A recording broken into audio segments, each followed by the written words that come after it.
नमस्कार, बहुत बहुत स्वागत है आपका इंडिया जंक्शन में। मैं हूं आपके साथ पीयूष मणि अवस्थी। इस समय उत्तर प्रदेश में रेस्टोरेंट और ढाबों में नेम प्लेट का प्रकरण तेजी से राजनीतिक मुद्दा बनता जा रहा है।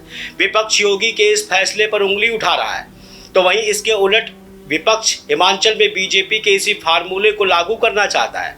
क्या है हिमाचल में कांग्रेस की असली राजनीति और क्यों हिमाचल में अब कांग्रेस सरकार के एक मंत्री ने हिंदुत्व की वकालत कर डाली, ये सब कुछ दिखाएंगे इंडिया जंक्शन की इस रिपोर्ट में।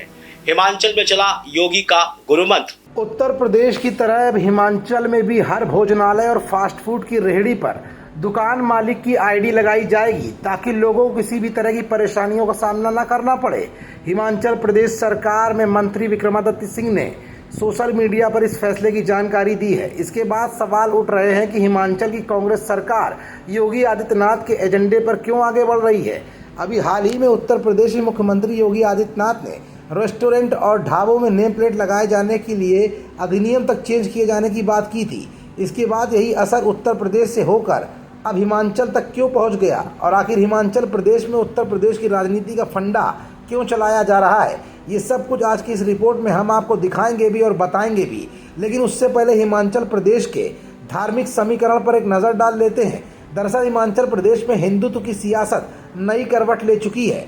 हिमाचल की जनसंख्या में 97% आबादी हिंदुओं की है और मुस्लिम समुदाय 2.1% है। यहाँ मुसलमान प्रमुख रूप से शिमला, कुल्लू और मनाली जैसे पर्यटक वाले इलाकों में बसे हुए हैं। वहीं कुछ मुस्लिम आबादी कांगड़ा और मंडी जिलों में भी है। हिमाचल एक पहाड़ी राज्य है जहाँ हिंदू धर्म का गहरा प्रभाव है। इसे देवभूमि यानी देवताओं की भूमि भी कहा जाता है। हिमाचल के कई क्षेत्रों का महाभारत और रामायण जैसे प्राचीन ग्रंथों में जिक्र भी मिलता है। देवभूमि होने के नाते यहाँ देवी देवताओं का हर वर्ग पूरा सम्मान करता रहा है, लेकिन देवी देवताओं को लेकर कभी भी यहाँ पर चुनावी माहौल नहीं बनाया गया और ना ही तो कभी सियासत हुई। लेकिन हिमाचल प्रदेश के डेमोग्राफी में आए बदलाव को लेकर इन दिनों हिंदुत्व की सियासत गर्मा चुकी है। हिमाचल में मुस्लिम समुदाय की आबादी इतनी कम है कि वो सियासी तौर पर कोई खास असर नहीं डालते हैं। इस बात को कांग्रेस भी समझ रही है। हिमाचल में जिस तरह मुस्लिम दुकानदारों की संख्या बढ़ी है, उसके चलते बीजेपी और हिंदू संगठनों ने उसे मुद्दा बनाया है। ऐसे में कांग्रेस बहुसंख्यक वर्ग को नाराज करने का जोखिम भरा कदम नहीं उठाना चाहती, जिसके चलते ही विक्रमादित्य सिंह जैसे नेता खुलकर हिंदुत्व के एजेंडे पर अब उतर आए हैं। कांग्रेस की राष्ट्रीय राजनीति से ज़्यादा हिमाचल के स्थानीय नेताओं को अपनी सियासत की चिंता सता रही है।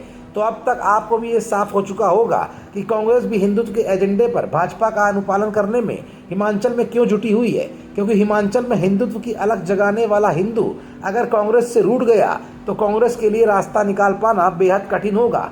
ऐसे में अगर वो योगी का फार्मूला हिमाचल में अपना रहे हैं तो उसके पीछे भारी हिंदू वोट बैंक के बैलेंसिंग के फार्मूले की राजनीति है। खबरों से जुड़े रहने के लिए सब्सक्राइब करें हमारा चैनल इंडिया जंक्शन।